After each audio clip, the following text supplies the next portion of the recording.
Pop art first became popular in the 1950s. This is a style of art based on simple, bold images of everyday items, like soup cans, painted in bright colors. Pop art is meant to be more fun, unlike serious art that was mostly created before. The pop artist that we are looking at today is named Jim Dine. He was born in Ohio in 1935. The artwork he is probably best known for are his pop art hearts. Remember, pop art uses common, recognizable images. And what could be more recognizable than a heart? Dine was very interested in repeated images. This is called repetition. In his heart artwork, you can see repetition through repeated hearts or a repeated design in the background. Although Dine repeated a lot, notice that the repeated things are still a little different.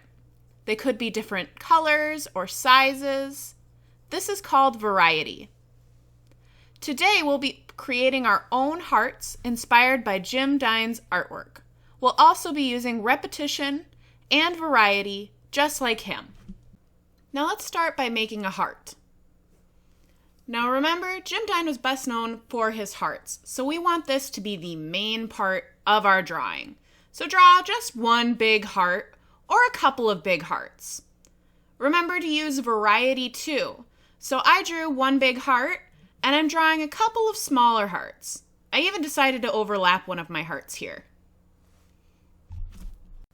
Now for the background, I decided to split it into a couple different sections because I wanted to do some different types of repetition in my background. So in each section, I'm going to put a different pattern. Now you don't have to do it exactly like this. You could do just one pattern in the background, or you could do 2 patterns in the background, or you could do 100 patterns in the background, whatever you'd like to do. But remember, we want to be using repetition, so some kind of repeated design, but also variety. So my variety, I decided, was going to be that I'm using different patterns in the background. Your variety could be there are different colors in the background, or there are different sized, repeated things in the background. Just think about repetition and variety when creating your background. We also want to keep this pretty interesting, so try to be really creative with what you come up with for your background. Now for this project, we're first going to be using oil pastels, and then later we're going to be layering watercolors on top. If you do not have oil pastels, you can always use crayons instead. The first thing that I'm going to do is carefully color in my hearts completely. These are the only things that you'll really want to color in completely, besides maybe something like the polka dots that I did, or maybe you want to do 1 or 2 patterns completely colored in, whatever you'd like. But remember, we want to keep a little bit of room for when we add watercolor next time. Now, as I'm coloring in with oil pastel, you may notice that I'm making kind of a curly motion while filling in. This is kind of the easiest way to put down oil pastels. They work a little bit differently than crayons. So if you're using oil pastels, you might want to think about using this curly stroke when you're filling it in. Try your best to fill in as much as you can, but there may be some white space, and that's okay. Take your time and just try to fill in as much as you possibly can.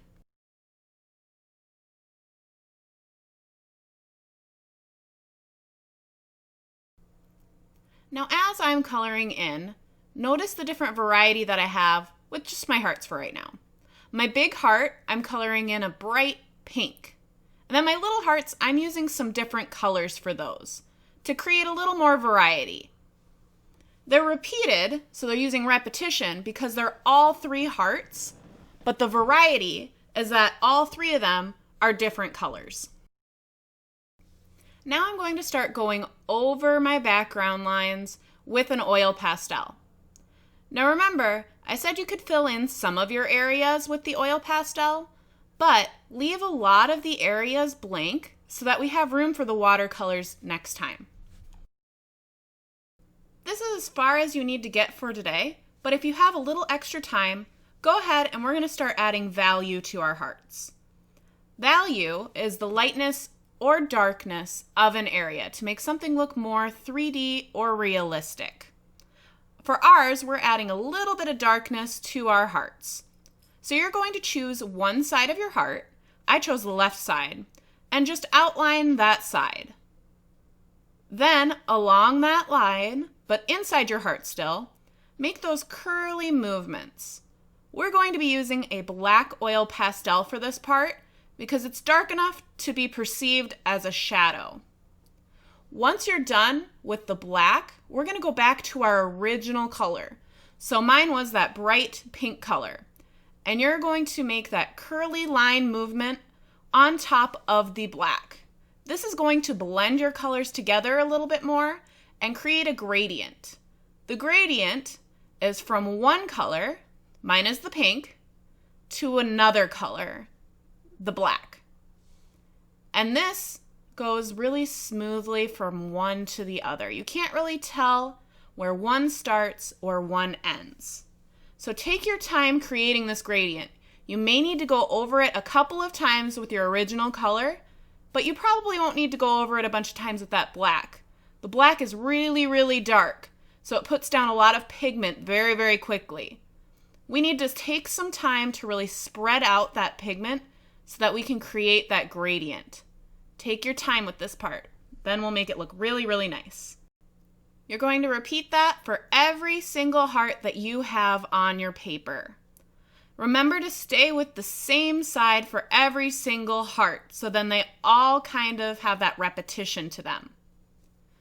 So mine, every single heart is going to have black on the left half of the heart.